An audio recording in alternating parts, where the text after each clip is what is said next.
So many scenes of helicopter rescues, and you might ask, so, where do they get all these helicopters? Not all government issued. The fact of the matter is that a lot of businesses have kicked in to make sure the helicopters are there when people need it at their own expense. Mike Mahoske is one of them. He formed a fleet of helicopters, to do the job. Took it upon himself to do this. No one from government told him to do this. No governor or mayor called him up. He did it of his own volition. He joins us on the phone. Mike, very good to have you. Hey, thanks for having me. How many helicopters did you launch in this effort?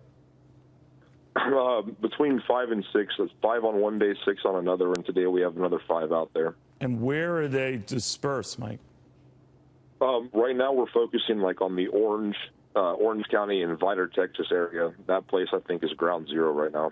And what made you do it? I mean, obviously, it was pretty risky when this all started.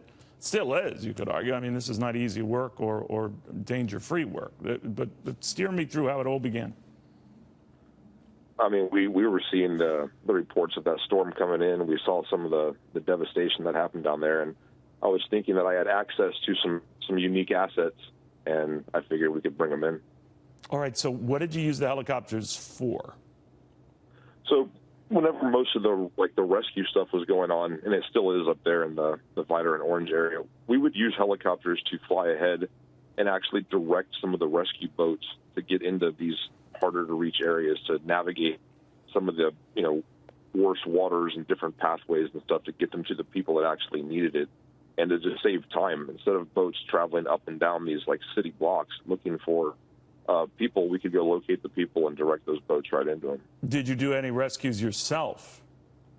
No, we didn't. We're really not set up to do that kind of thing. So the pilots and the others you recruited, were they from your company, outside, both?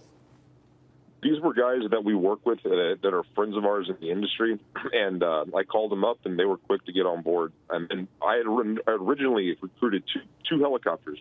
By the time I got to the airfield, there was a third helicopter waiting. And then once the word got out, more helicopters started coming in. I mean, today we have fixed-wing aircraft coming in to get supplies to Orange. Amazing. How is it looking now? I mean, you hear from everyone that things are, and they emphasize slightly stabilizing now. Flooding is still obviously a pressing concern. Reservoirs are getting breached, pressing concern. But what are you seeing and your guys are seeing from the air?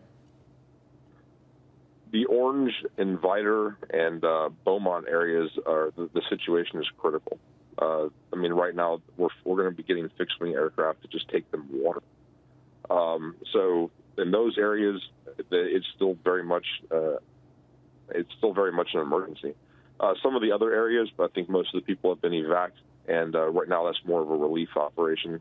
Some of the other areas, I think, are still pretty bad. You're a good man, Mike Mahoske, and I'm sure those people thank you. It's remarkable to witness. We've seen it time and again, people who have taken it upon themselves to take over any way they can to help residents, to help people in a state, in a world of hurt. Thank you again, Mike. I appreciate it.